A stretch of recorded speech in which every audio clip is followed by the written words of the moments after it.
Avec Stanleyville, l'actuelle ville de Kisangani comme point de départ de la voie nationale au Congo belge en 1902, la Société nationale de chemin de fer du Congo était l'une des entreprises publiques sur lesquelles était fondée l'économie du pays.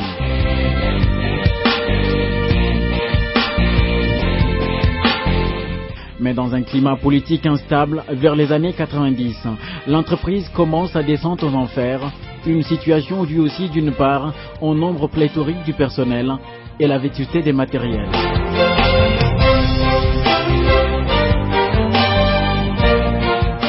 Avec un lourd passé négatif dans le domaine technique, financier, tout restait dans le rouge. Il fallait donc un plan de redressement initié par le gouvernement, avec le concours de la Banque mondiale.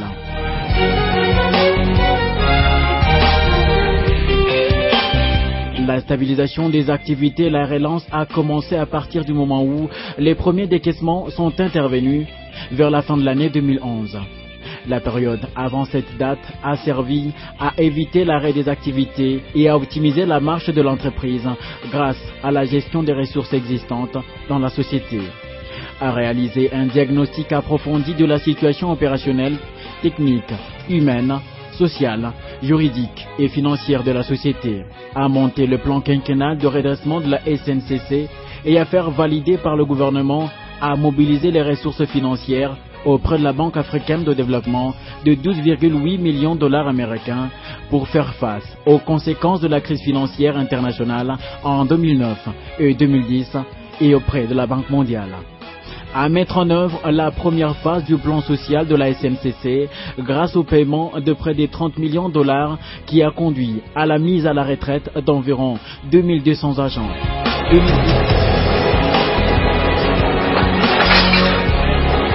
Avec le projet de transport multimodal PTM, la RDC parvient à décrocher un financement auprès de la Banque mondiale dont près de 90% va au plan de redressement de la SNCC.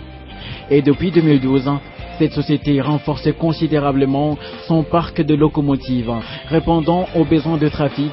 Il est aussi à signaler qu'au mois de mai dernier, la SNCC venait d'acquérir 9 autres locomotives.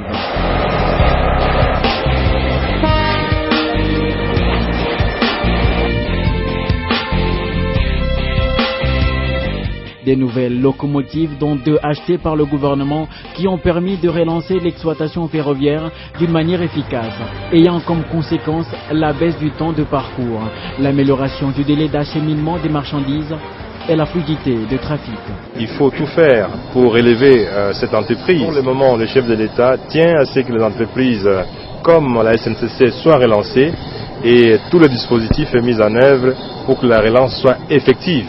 C'est pour ça que le chef de l'État m'a délégué personnellement ici pour que je puisse non seulement réceptionner les 9 premières locomotives, mais aussi envoyer un signal fort au personnel et aux dirigeants de cette entreprise.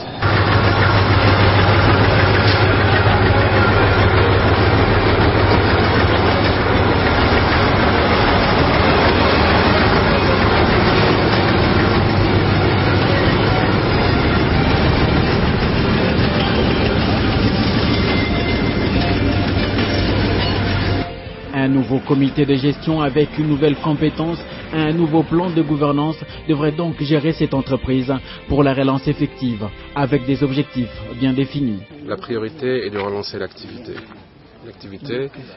notre activité de transport, et nous allons proposer un plan en 3 étapes. La première étape étant la relance, donc les urgences, avec des priorités.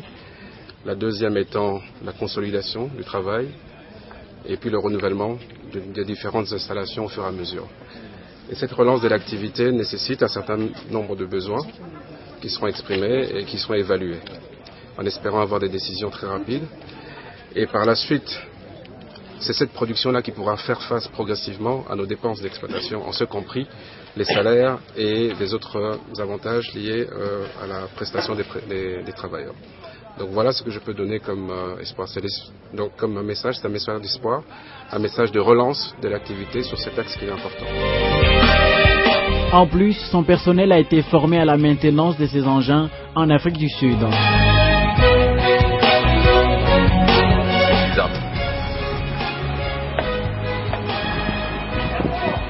C'est OK? OK, d'accord. Refermez le bac. On referme le bac après la vérification du niveau de l'électrolyte dans les batteries.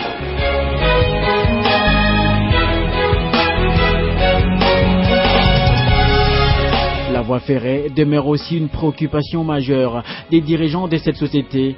Elle sera bientôt rénovée.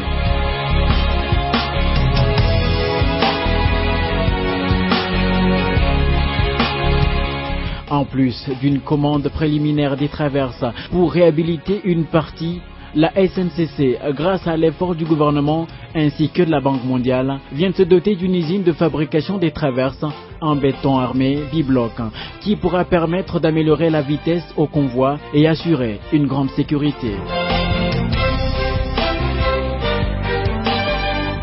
Autre grande réalisation, c'est la réhabilitation des barges de capacité d'au moins 375 tonnes. Il s'agit des barges Lufaya et Lumpibwe, sur financement du gouvernement de la RDC, grâce à quoi la SNCC pourra à nouveau desservir le bief moyen entre Kindu et Ubundu.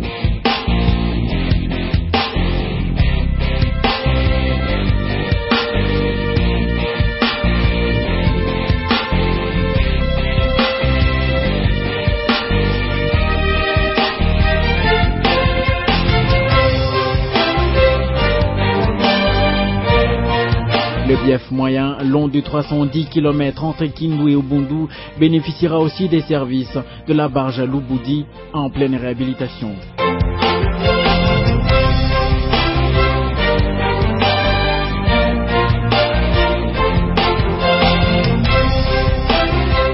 C'est une barge mixte, voyageurs-marchandises.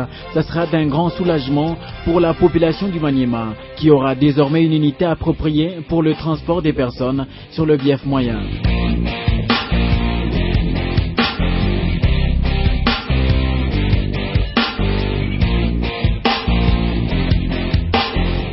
Et même sur le lac Tanganyika, le trafic va être renforcé. Une fois la réhabilitation du MV Sendwe terminée, une autre réalisation rendue possible grâce au gouvernement central.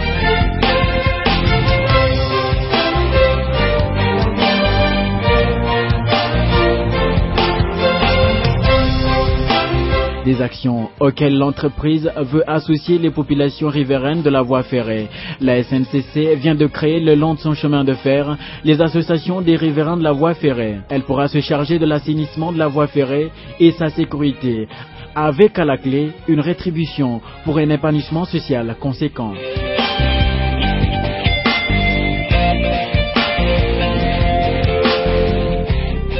Association Angola Mayani nalima mifereji naangusha miti. Ndio association yetu mzuri, sababu yenyewe tuko natumika nao, wanatumika na ile conscience ya kazi kabisa. Wanaonyesha kabisa kweli biko na nia ya kazi.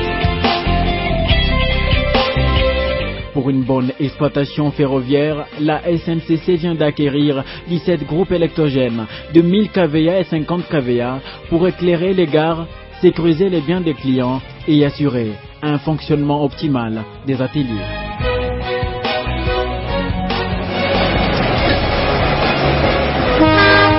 D'ici 2014 à 2015, la SNCC compte faire davantage dans son processus de modernisation, avec notamment l'achat cette fois des 18 locomotives toutes neuves, l'acquisition de 7900 tonnes de rails, la modernisation du système de suivi d'acheminement et de navigation et installation.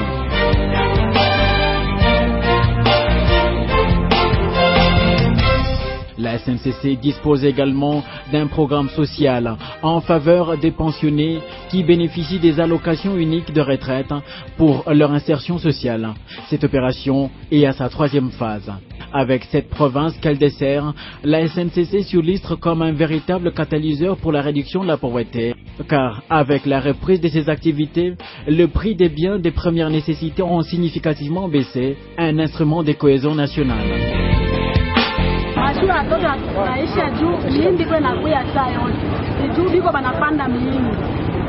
Kule kwenye chakula iko inatoka biko banapanda chakula haifiki. Me ile ingine vitu yote chumvi, sukari, sima inashuka bei, tunashukuru sana kwa mashine. Leo tunakuja mbele mkono. Wewe pikia mbele. Nous étions avec 70 locomotives, maintenant il nous restait 12, 15 maximum. Donc pour une étendue comme la nôtre de 3600 km, on ne sait pas couvrir tous les réseaux avec ce nombre de locomotives. Donc déjà, le nombre de trains à former devient très rare. Et à ce moment-là, les gens qui ont besoin du train, ils ne peuvent que se plaindre, puisque le train devient inexistant.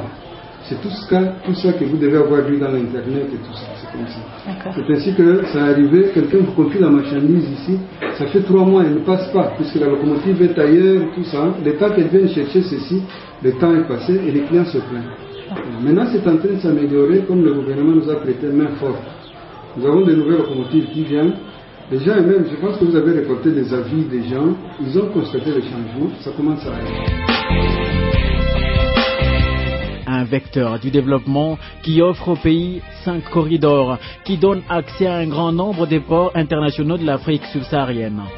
La Société nationale des chemins de fer du Congo reprend progressivement sa place, notamment dans l'économie du pays, où elle est appelée à jouer un rôle d'avant-garde.